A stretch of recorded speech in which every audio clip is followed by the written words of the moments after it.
This is Michelle from Michelle's Macarons, and today we're going to talk about how to take better photos of your macarons.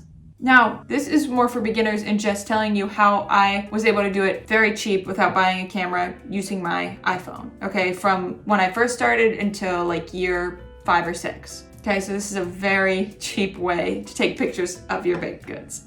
So number one tip is to clean your lens. You would be surprised by how many people have a blurry lens and they don't know why their picture looks blurry. Okay, number two, set your grid up. So this is how you set the grid up on the phone.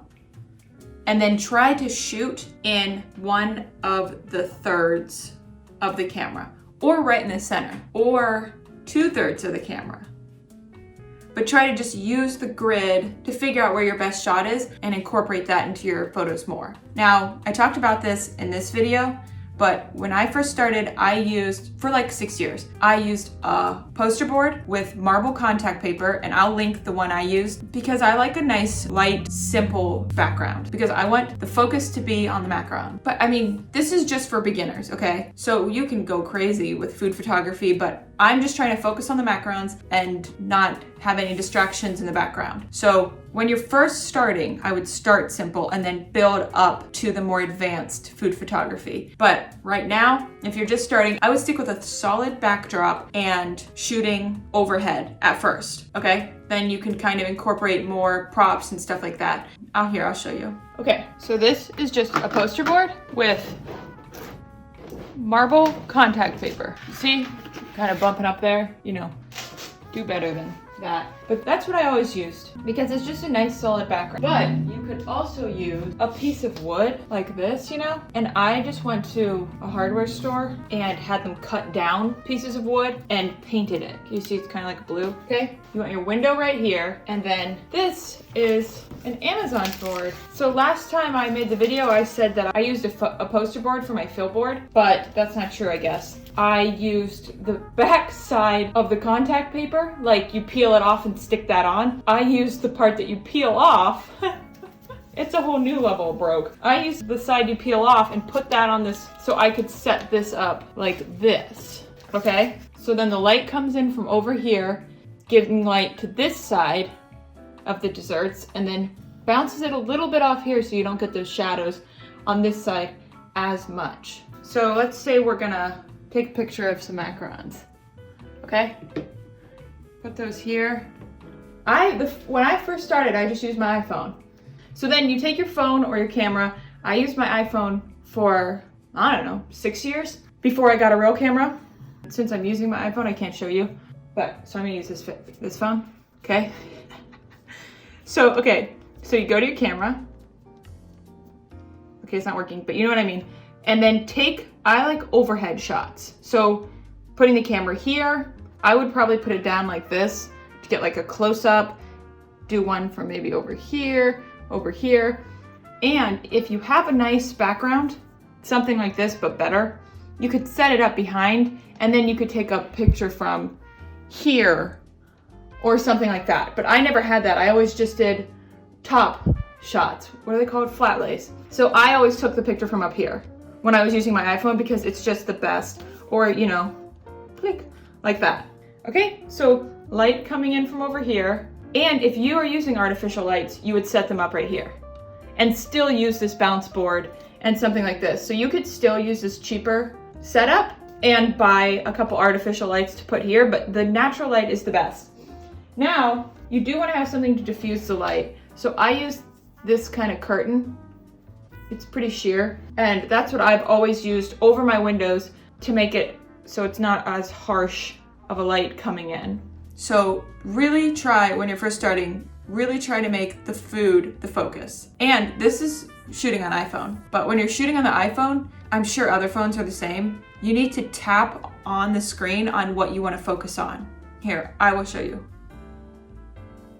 So just tap on it with your finger, that will focus it, then take the picture. If you have enough money, buy a tripod, even a cheap tripod will help. So then you can set up your phone above and then adjust everything and just tap.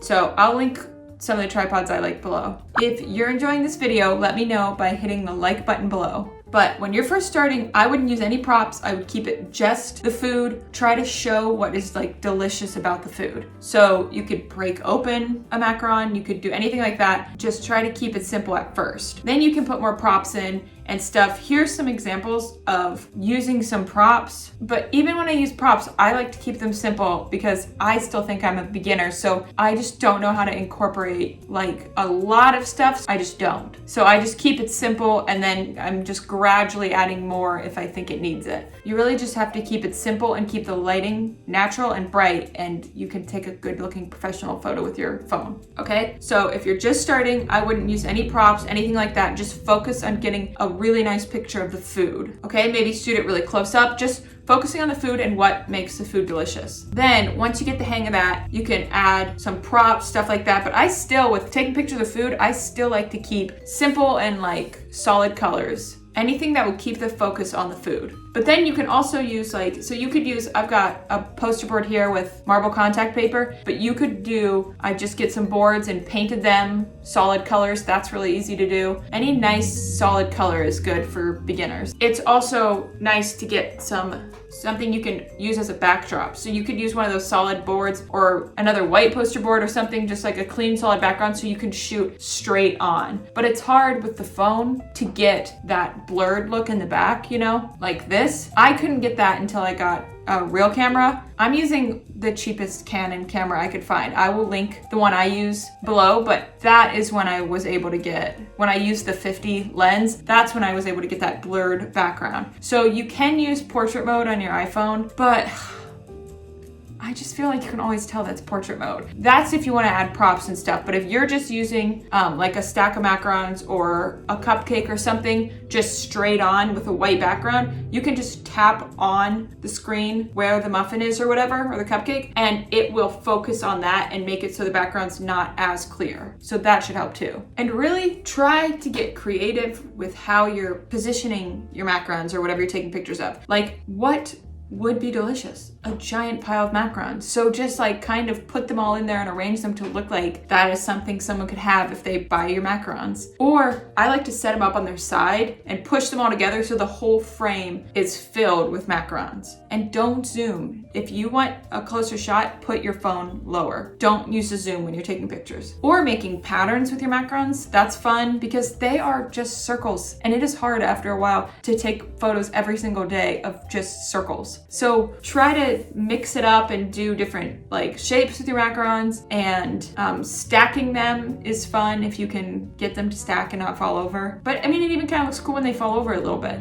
Okay, if you want more videos like this one, hit the subscribe button and the bell next to it to be notified whenever I come out with a new video. But the most important thing is good lighting, and not from a lamp. That's not good lighting. A window, or if you have to use artificial lighting, I will link below some artificial lighting that's not too expensive and that it's okay, but it's not as good as natural light. If you can get it in natural light, that's the best. Like a big window with a nice sheer curtain over it or parchment paper to diffuse the light. But if you don't have like harsh sunlight coming in, you probably don't even need the curtains.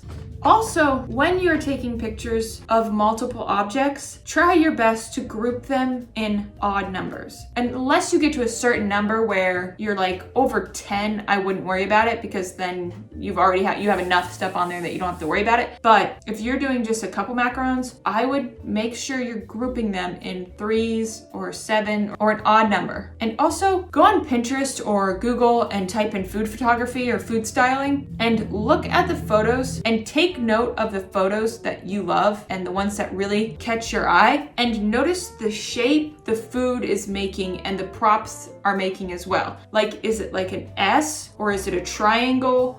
Or what are the shapes that you keep seeing in the photo, and kind of jot that down. And before you take a photo, kind of draw out what you want it to look like to really get the composition right. And just look at other food photos and see how they group their food together. Just Good light, keep it simple, focus on the food, okay? Then also if you can go into like a photo editing program after on your phone and kind of maybe just a touch adjust the brightness, maybe a little brighter or something like that, but don't get crazy with the filters. Okay, and if you have any Macaron questions, join the Michelle's Macarons Facebook group and ask them in there and post pictures and we'll all help you out. If you'd like to follow me on Facebook and Instagram, I will put those links in the description below. Anyway, let me know what video you want to see next.